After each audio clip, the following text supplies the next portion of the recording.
All right, today we're going to discuss why you should be letting your ex come to you if you want them back.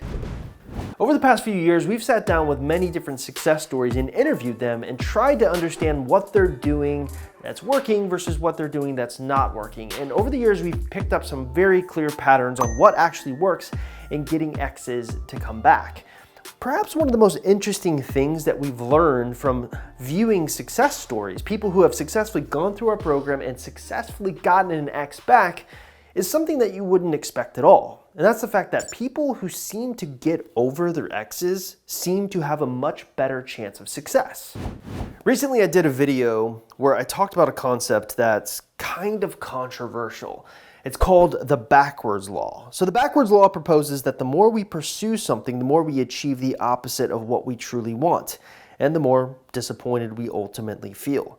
Simply put, the harder we try, the less likely we'll succeed. On the flip side, when we stop trying, we'll have what we want. Now, this is kind of a controversial idea because it doesn't really make any sense, right? You go into, let's say, losing weight. Right? You need to go into an endeavor like losing weight with a goal in mind. You can't simply just do nothing and expect the weight to be lost. That's really not what the backwards law is about. So I really think the definition of the backwards law is kind of flawed. And if you're sitting there and thinking at this point, like, how does this apply to making an ex want me back? Or how does this apply to making them make the first move or making them chase me? Just hear me out. So my interpretation of the backwards law is a little bit different than the actual official definition. I believe that the more we seek, the less we find. So let me elaborate. Most of the time, when you approach a goal with blinders on, you blind yourself to all of the other potential possibilities that can occur. As a result, you may miss something extremely important that can help you in your endeavor that you didn't think ultimately would help you. On the flip side, you may miss out on the love of your life simply because you're focusing in on this one person who really never has a chance of making something work long term. So we're kind of seeing the backwards law in motion here with our success stories.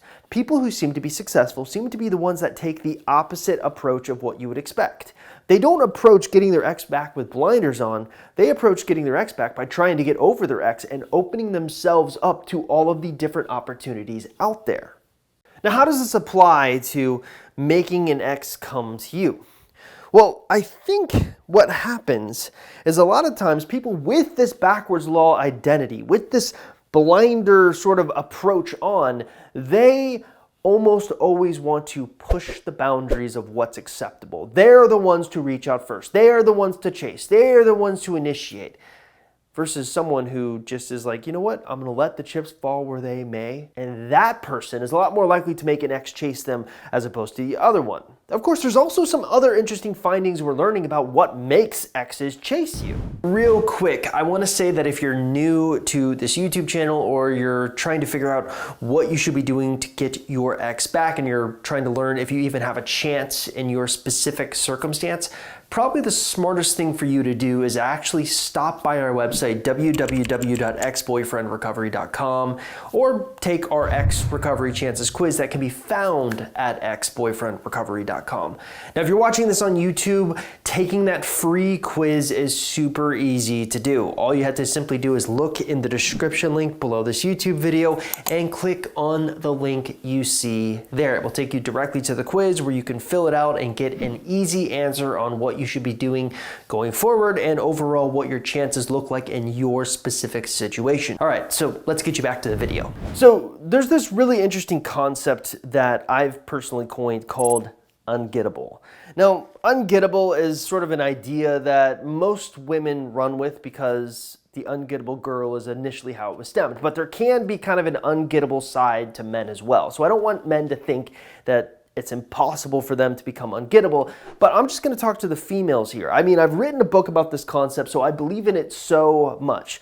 Now, your initial thought with the ungettable girl or this idea of becoming ungettable is it's becoming someone who is impossible to get, but that's not true. There's an element of mystery and there's an element of having to work to get an ungettable girl, but an ungettable girl is a lot of different things. In fact, I recently surveyed our private Facebook support group and asked them what they thought an ungettable person was, and I got all sorts of really interesting answers. Some women thought that being ungettable was exactly how it sounds, someone that's impossible to get. Someone thought that it was someone who is extremely confident with themselves and just sort of deals with the world as it comes. Others thought that it was someone who had the exact witty thing to say at the exact moment. The point is, I've always viewed someone who's ungettable as kind of an ancient samurai. Now, this is kind of a weird analogy to make, but ancient samurais used to live their lives with the pursuit of perfection. So they understand inherently that perfection is impossible to achieve, but by living their lives in a way that they're always trying to achieve perfection every single day, getting a little bit better every single day, they will become close to perfection.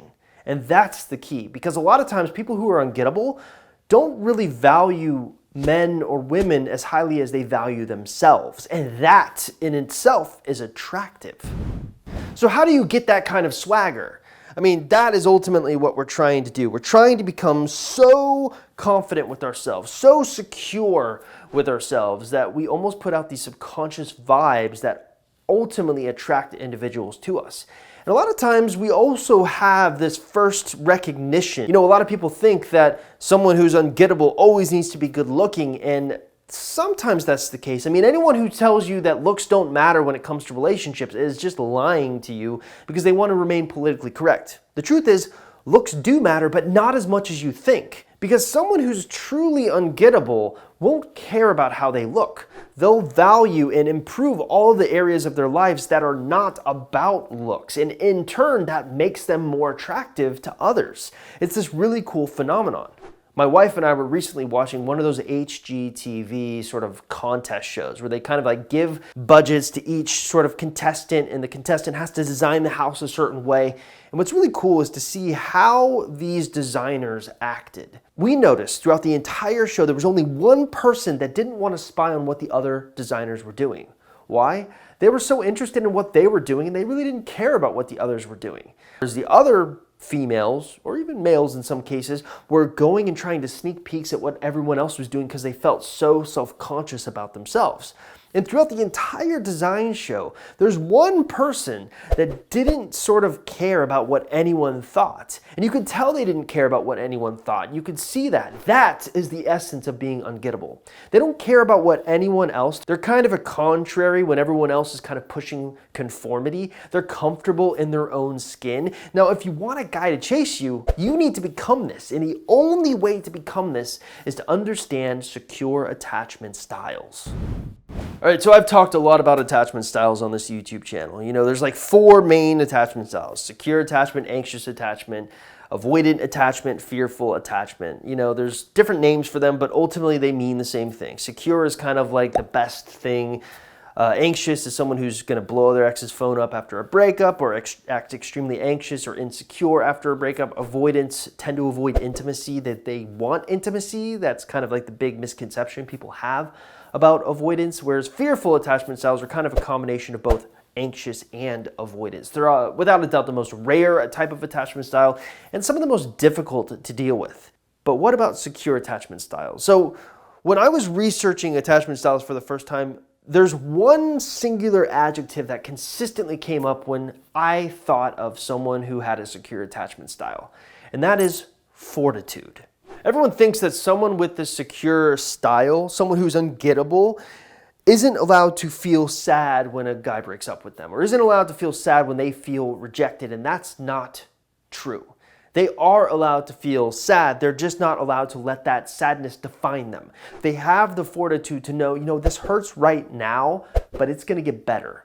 And I think a lot of times we are getting people with a lot of anxious tendencies. And one of the things that we do to help make exes want to chase them isn't by trying to fix those anxious tendencies. It's by trying to show them the North Star of this is what works. So ultimately what works is having the ability to let your ex go and being okay with it. That is what we've learned from our one-on-one interviews with success stories. These people don't want to let their exes go. A secure attachment style won't want to let that ex go, but they'll be okay with the outcome. They're not going to let it define them. They will have the fortitude to know they'll be okay in the end. And there's nothing more ungettable than achieving that mentality and actually believing it, because you have to earn that truth. What I mean by that is it's not enough just to think it. It's not enough just to say it. You have to experience it. You have to feel it. You have to touch it. It has to be earned. This isn't something that can be faked.